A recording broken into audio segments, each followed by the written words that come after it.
মহারাষ্ট্রের আহমেদনগর জেলায় অবস্থিত শিরডি। সেখানেই রয়েছে সাই বাবার মন্দির। আমরা শিরডিতে ছিলাম 2 রাত 3 দিন। সেখানে সাই বাবার মন্দিরে পুজো দিয়েছিলাম এবং নাসিক শহরের বিভিন্ন দর্শনীয় স্থান ঘুরে দেখেছিলাম। শিরডিতে থাকা, পুজো দেওয়া এবং নাসিকের বিভিন্ন দর্শনীয় স্থান ঘুরে দেখার অভিজ্ঞতা এর আগের পর্বে আমি আপনাদের সাথে শেয়ার করেছি। আশা করছি সেই ভিডিওটা আপনারা দেখেছেন। যদি না দেখে থাকেন তাহলে অবশ্যই দেখে নেবেন, ডেসক্রিপশন বক্সে লিঙ্ক দেওয়া আছে। আর যদি আমার চ্যানেলে নতুন এসে থাকেন তাহলে আমার চ্যানেলটা অবশ্যই সাবস্ক্রাইব করবেন। শিরডিতে 2 দিন কাটানোর পর 3 দিনের দিন আমরা পৌঁছেছিলাম শনি সিংলাপুর, ভারতবর্ষের মধ্যে শনিদেবের সবচেয়ে বড় মন্দির। আজকের এই ভিডিওয় আমি আপনাদের সাথে শেয়ার করব শিরডি থেকে শনি সিংলাপুর পৌঁছানোর এবং সেখানে গিয়ে পুজো দেওয়ার সমস্ত পদ্ধতি। ভিডিওটা শেষ অবধি অবশ্যই দেখবেন, আর যদি ভালো লাগে তাহলে অবশ্যই লাইক করবেন।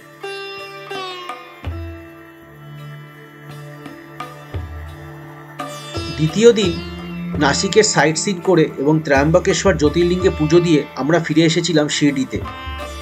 ঘুরে দেখেছিলাম শিরডির বিভিন্ন জায়গা এবং কিছু কেনাকাটাও করেছিলাম। তারই সাথে খেয়েছিলাম মহারাষ্ট্রের বেশ কিছু জনপ্রিয় খাবার। শিরডিতে সাইবাবা ট্রাস্টের প্রসাদালয় থাকলেও আমরা খেয়েছিলাম বেশ কয়েকটি জনপ্রিয় রেস্টুরেন্টে, যেগুলোর মধ্যে সবচেয়ে ভালো খাবার আমাদের লেগেছিল উডুপি এক্সপ্রেসের। আমরা এখন বসে আছি সাই মন্দিরের সামনে উডুপি রেস্টুরেন্টে। একদম মহারাষ্ট্রিয়ান থিমের একটা রেস্টুরেন্ট, যেখানে সবাই সেম টাইপের ড্রেস পরে আছে। আর আমি এখন খাচ্ছি ফেমাস খাবার পাওভাজি। আর এখানে মা খাচ্ছে রুটি, মা রুটি খাচ্ছে, বাবা খাচ্ছে পাওভাজি, আর অগ্নিব খাচ্ছে চিজ পিৎজা, ফেভারিট। আর কেমন করেছে চিজ পিৎজাটা?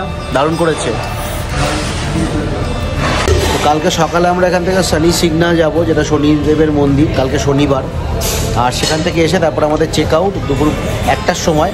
আমাদের ট্রেন এখান থেকে দুপুর 2:10 আর হাওড়ার জন্য আমরা রওনা দেব। সো লাস্ট নাইটে, লাস্ট ডিনারে শিরডির মহারাষ্ট্রের ফেমাস খাবার পাওভাজি, সাথে পিৎজা, রুটি, ডাল মাখনি, আর অবশ্যই লস্যি।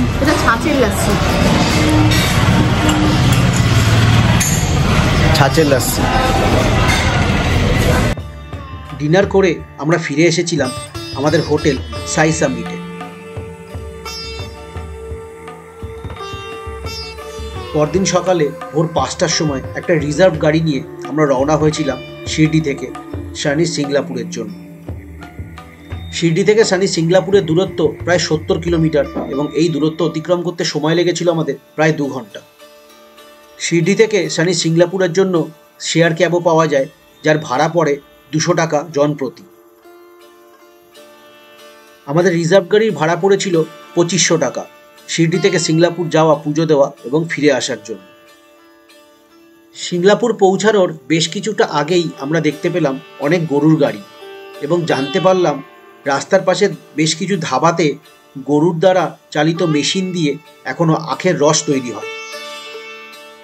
শেয়ার গাড়িতে করে শিরডি থেকে সিংলাপুর গেলে এই সমস্ত ধাবায় আধ ঘন্টার জন্য হল্ট দেওয়া হয়। এখানে আখের রস পাওয়া যায় এবং আরও বিভিন্ন ধরনের খাবারও পাওয়া যায়। আমরা সকাল 7:30 নাগাদ শনি সিংলাপুরে এসে পৌঁছেছিলাম। মন্দিরের থেকে প্রায় 500 মিটার দূরে রয়েছে ফ্রি পার্কিং। সেখানেই গাড়ি পার্ক করে একটা দোকান থেকে ডালা নিয়ে আমাদের হাত পা ভালো করে ধুয়ে আমরা তৈরি হয়ে নিয়েছিলাম শনি সিংলাপুর মন্দিরে পুজো দেওয়ার জন্য। শেয়ার গাড়ি এবং রিজার্ভ গাড়ির ড্রাইভাররা সাধারণত এই ফ্রি পার্কিংয়ে এনেই দর্শনার্থীদের দাঁড় করায় এবং এর আশপাশের দোকান থেকেই সমস্ত পুজোর সামগ্রী কেনার কথা বলে। তবে এই সমস্ত দোকানে জিনিসের দাম অনেকটাই বেশি নেয় এবং দর্শনার্থীদের বিভিন্নভাবে অনেক অতিরিক্ত জিনিস বিক্রি করার চেষ্টা করে। মন্দিরের সামনেই রয়েছে পেড পার্কিং, সেখানে আপনারা গাড়ি রাখতে পারেন এবং তার পাশেই বিভিন্ন ধরনের দোকান রয়েছে যেখান থেকে আপনারা সঠিক মূল্যে সমস্ত পুজোর সামগ্রী কিনতে পারবেন। সেখানেই আপনারা তেল অভিষেকের জন্য তেল কেনার কাউন্টারও পেয়ে যাবেন। মন্দিরের এন্ট্রি গেটের পাশেই রয়েছে নিঃশুল্ক জুতো রাখার জায়গা। পেড পার্কিংয়ের পেছনেই রয়েছে দর্শনার্থীদের থাকার জন্য ভক্তনিবাস এবং তার পাশেই রয়েছে প্রসাদালয়। শনি সিংলাপুরে নতুন করে মন্দির তৈরির কাজ চলছে। প্রায় 400 বছর আগে মহারাষ্ট্রের একটি ছোট্ট গ্রামে গ্রামবাসীরা একটি কালো রঙের পাথর দেখতে পায়, যা নদীর জলে ভেসে এসেছিল। পাথরটিতে কোনো রকমভাবে আঘাত লাগলে সেই পাথর থেকে রক্ত বেরোয়। পরদিন রাতে সেই গ্রামেরই এক সদস্যকে শনিদেব স্বপ্নাদেশ দেন। স্বপ্নাদেশ অনুসারে ওই পাথরটিকে তুলে নিয়ে গিয়ে প্রতিষ্ঠা করতে হবে এমনই বলা হয়। তবে সেই পাথর যে কেউ নড়াতে পারবে না, সেই পাথরটি তুলতে পারবে একমাত্র মামা এবং ভাগ্নে। পরের দিন স্বপ্নাদেশ অনুযায়ী গ্রামবাসীদের মধ্যে থেকেই মামা এবং ভাগ্নে সেই পাথরটিকে গরুর গাড়িতে করে তুলে নিয়ে আসে। অদ্ভুতভাবে গরুর গাড়িটি একটি জায়গায় এসে দাঁড়িয়ে পড়ে এবং সেই জায়গাতেই আজকের দিনে রয়েছে শনি সিংলাপুরে শনিদেবের সবচেয়ে বড় মন্দির। শনি সিংলাপুরে কোনো দোকান অথবা বাড়ির দরজা নেই। এখানকার মানুষের বিশ্বাস যে শনিদেব তাদেরকে রক্ষা করছেন প্রতিনিয়ত। মন্দিরে প্রবেশ করতেই চোখে পড়বে বিশাল বড় করিডোর, যেই করিডোর দিয়ে ভেতরে প্রবেশ করতে হবে। সেখানেই রয়েছে শনিদেবকে তেল অভিষেক করার তেলের কাউন্টার। তেল অভিষেকের জন্য এখানে 500 টাকা লাগে। 500 টাকা দিয়ে কুপন নিতে হবে এবং 120 টাকা দাম পড়বে তেলের বোতল। মোট 620 টাকা দিয়ে তেল কিনলে আপনি সরাসরি শনি এবং সিংলাপুরের শনিদেবের শিলায় তেল অভিষেক করতে পারবেন। মন্দিরে প্রবেশ করার সময় দেখতে পাওয়া যায় একটি ত্রিশূল। সেখানেই পাতার মালা এবং শনিদেবের জন্য কালো রঙের কাপড় ভক্তরা রেখে দেন। শনি সিংলাপুরে শনিদেব বিরাজমান রয়েছেন একটি কালো শিলারূপে খোলা আকাশের নিচে। পুজোর বিভিন্ন সামগ্রী মন্দিরে প্রবেশ করার আগেই বিভিন্ন বাস্কেটে ভক্তরা রেখে দেয়। আমরা সকাল 8টা নাগাদ শনি সিংলাপুর মন্দিরে পৌঁছেছিলাম। আমাদের মন্দিরে পৌঁছানোর আগেই সেখানে অনেক ভক্তরা ভিড় জমিয়েছিল। শনি সিংলাপুরে একটি বড় নাট মন্দির আছে, যেখানে পুরোহিত মশাইরা বিভিন্ন ধরনের পুজো করে থাকে। শনিদেবের শিলার সামনে দুটি বড় ড্রাম রাখা রয়েছে, যার মধ্যে ভক্তরা তেল অভিষেক করতে পারে এবং সেখানে মোটরের মাধ্যমে সেই সমস্ত তেল পাইপের দ্বারা উঠে গিয়ে অনবরত পড়ছে শনিদেবের শিলার ওপর। শনিদেবের শিলায় সরাসরি তেল অভিষেক করতে 500 টাকা দিয়ে কুপন কাটতে হয়। মন্দিরের ভেতরে দুটি চরণ পাদুকা আছে, সেখানে অনেক ভক্তরা ফুল নিবেদন করে। শনি সিংলাপুরে শনিদেবের এই কালো শিলাকে কালো এবং নীল রঙের ধুতি পরানো হয় এবং সময় সময় এগুলি পাল্টানো হয়।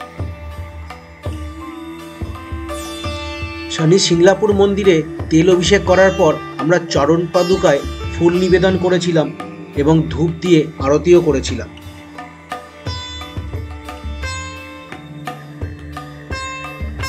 মন্দিরের পেছন দিকে রয়েছে গৌরী হাবন কুণ্ড এবং তার পাশে আরো বেশ কয়েকটি মন্দিরও রয়েছে। তেল অভিষেকের পর এবং ধূপ আরতি করার পর আমরা চারিপাশটা বেশ অনেকক্ষণ ধরে ঘুরে দেখলাম এবং বিভিন্ন মন্দিরে গিয়ে পুজোও দিলাম।